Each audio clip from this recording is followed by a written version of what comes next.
एक बात यह है कि मेरी एक मुखालिफत चल रही थी, वो इस बात को लेके कि वाकई में अगर आपको श्रीकांत शिंदे को हराना था तो एक मजबूत कैंडिडेट देते कि जिसे हम लोग एड़ी चोटी का जोर लगा के पूरी पूरी मेहनत करते थे उसको हराने के लिए, और ज्यादा से ज्यादा वोट जो है सेक्युलर पार्टी को डाल। मुंबई मुद्दा, हर गली की खबर।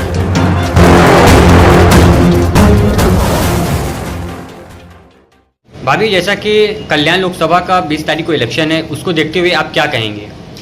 अस्सलाम वालेकुम, नमस्ते। मैं तो पहले भी कह चुकी हूँ और दोबारा से कहती हूँ कि भाई अपना वोटिंग परसेंटेज बढ़ाओ, ज़्यादा से ज़्यादा वोट बाहर निकल के वोटिंग करो, बस यही मेरा असल मकसद है कहने का।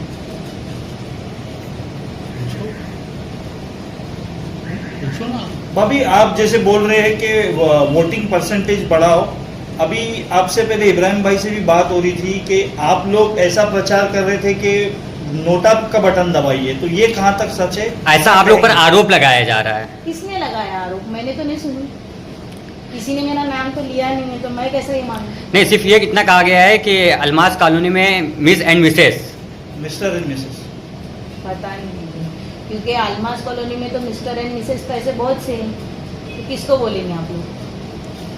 मुझे तो नहीं मालूम है।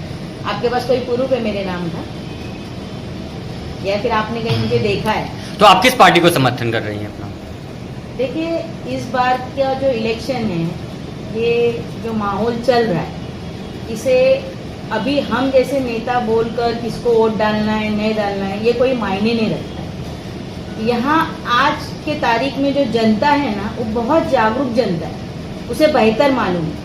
एक बात यह है कि मेरी एक मुखालिफत चल रही थी, वो इस बात को लेके कि वाकई में अगर आपको श्रीकांत शिंदे को हराना था तो एक मजबूत कैंडिडेट देते कि जिसे हम लोग एड़ी चोटी का जोर लगा के पूरी पूरी मेहनत करते थे उसको हराने के लिए, और ज़्यादा से ज़्यादा वोट जो है सेक्युलर पार्टी को डालते। लेकिन मुझे ऐसा लग नहीं रहा है कि कहीं ना कहीं ऐसा मुझे लग रहा है कि ये कैंडिडेट थोड़ा, बाकी तो अल्लाह मालूम, बस मेरी यही थोड़ी एक नाराजगी थी कि भाई पार्टी ने एक सेक्युलर और मजबूत नेता देना चाहिए था कि जिसकी वजह से काम करने में भी जो है आदमी को थोड़ी दिलचस्पी पैदा होती थी, क्योंकि यहाँ पे तो साफ तरीके से दिखाई दे रहा है। तो आपको वैशाली दरेकर मजबूत कैंडिडेट नजर नहीं आ रही हैं? आपको आ रही है? मेरा तो छोड़ दो, आपको नजर आ रही है क्या? कहीं ना कहीं आपके भी दिल में मन में सवाल तो चल ही रहे हैं ना। आपसे कितनी बार मुलाकात हुई उनकी? 3 से 4 आप पत्रकार हैं, कितनी बार मुलाकात हुई आपकी उनसे? 3 से 4 बार। क्या बोले आपको? अभी कितने विकास के दावे किए उन्होंने अभी तक तो बहुत से विकास उनको सवाल किया, उन्होंने ये कहा है कि दावे सब करते हैं, मैं डायरेक्ट विकास करूंगी। अच्छा, डायरेक्ट विकास करेंगे? 2 बार पार्टी छोड़ के, शिवसेना से मनसे में जाके, मनसे से शिवसेना में जाके, और अभी फिर वापस से आघाड़ी में आए। ठीक है, अच्छी बात है ना, अगर करते हैं तो अच्छी बात है। देखिए, कोई भी जीते, हमारे लोगों का काम होना चाहिए, और हमारा असल मकसद है कि हमारी जो मेजोरिटी है ज़्यादा से ज़्यादा वोट दो। मुमरा से वोटिंग परसेंटेज बहुत ज़्यादा कम होता है, जिसकी वजह से हम लोग हमेशा जो है पीछे रह जाते हैं, और काम भी फिर कराने में फिर थोड़ा हम लोग को दिक्कतें आती है।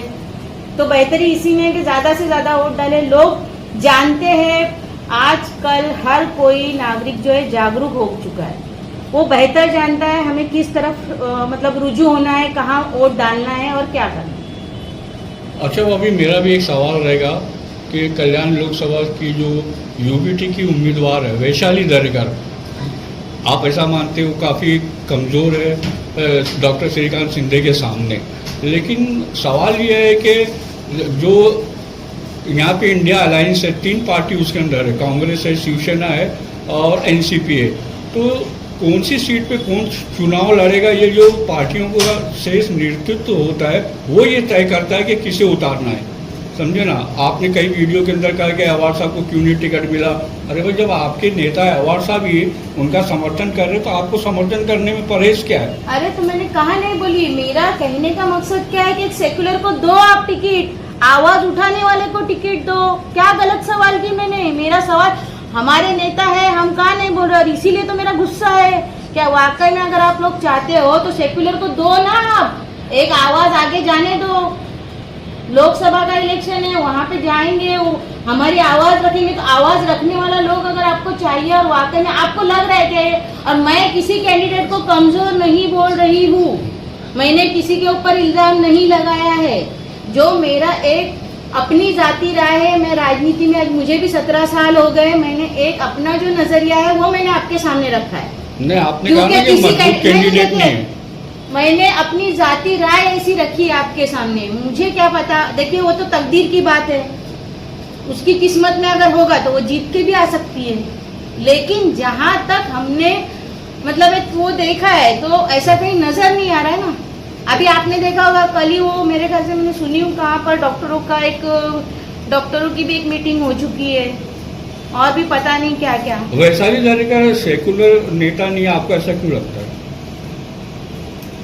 पता नहीं, नहीं, कुछ आपको लग रहा है क्या? कुछ मुझे वजह पहले होगी ना? मेरी सवाल जो था कि आपको आप ऐसा लोग लगता है। पत्रकार जवाब दो ना जरा, क्या आप लोगों को लग रहा है ऐसा? मैडम सेक्युलरिज्म कहाँ दिखाई दे रहा है, आप बताओ तो सही। कहाँ दिखाई दे रहा है? पूरे महाराष्ट्र में इंडिया अलायंस ने किसी भी मुसलमान कैंडिडेट को नहीं कहा, इसके लिए तो नाराजगी नहीं है। बस जवाब आपने खुद दे दिया, लग गया ही ना ये बात दिल को आपके भी कहीं ना कहीं। यही मेरा मुद्दा है कि 45 सीटों में एक भी मुस्लिम नहीं दिखा, ठीक है मत दिखने, लेकिन एक तो अच्छा बोलने वाला तुम्हारे पास हिंदुस्तान लेवल का एक कैंडिडेट था, पूरे भारत में जिसकी आवाज़ गूंजती है, जो अंबेडकर समाज, जो भीमराव बाबा साहब अंबेडकर की मतलब समाज के जो जय भीम वाले लोग हैं उनकी भी आवाज़ें उठाते, जो मुसलमानों के लिए भी बोल रहे हैं, मतलब दलित समाज, मुस्लिम समाज, हिंदू समाज, आगरी समाज, बहुत सारे समाज जिनके पीछे है आज, तो उनको कैंडिडेट नहीं बनाते हुए तो ये मेरे लिए थोड़ा सवाल था। और मैं चाहती थी कि एक अच्छे नेता हमारे यहाँ से खासदार बने और हमारे यहाँ का ही आमदार भी रहे, ताकि आमदार खासदार दोनों हमारे यहाँ के रहेंगे तो मुमरा का और अच्छा विकास होता।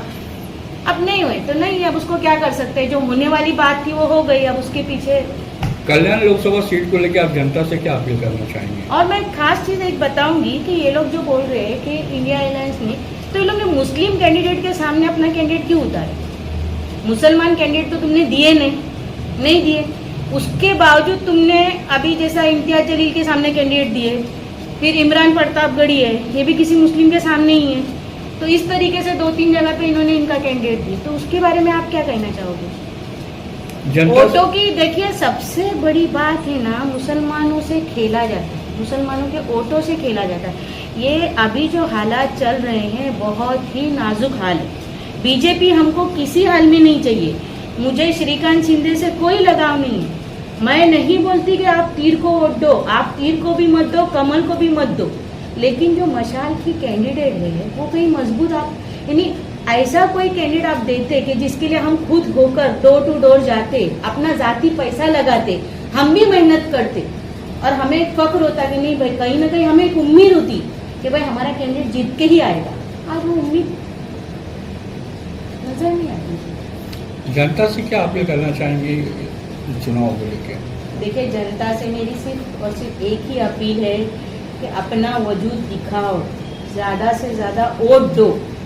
आप बेहतर जानने वाले हो, आपको जिसको अपना वोट देना है आपको पूरा पूरा हक है, आप अपना वोट, कीमती वोट दो, कीमती वोट अपना देना ज़रूरी है। हम लोग बाजार में भी जाते हैं ना तो कोई चीज़ खरीदते टाइम 10 बार सोचते, तो वोट देने के वक्त में भी सोचो। मतलब आपने ये फैसला जनता पे छोड़ा है, आप ना तो उनके फेवर में है ना खिलाफ, बराबर? देखिए मैं मेरे 2007 का इलेक्शन नहीं भूल सकती, मेरा जो दिल दुखा है, मेरा कोई पॉलिटिकल करियर नहीं था, मैं जो आई वो हमारे अपने लोगों ने ही मुझे इस फील्ड में उतारा है, और जिस मुद्दे को लेके मैं आई थी तो मैं उसी मुद्दे को दोबारा से ये नहीं कर सकती। जैसे आपको इब्राहिम ने इससे पहले भी खुलासा दे चुके हैं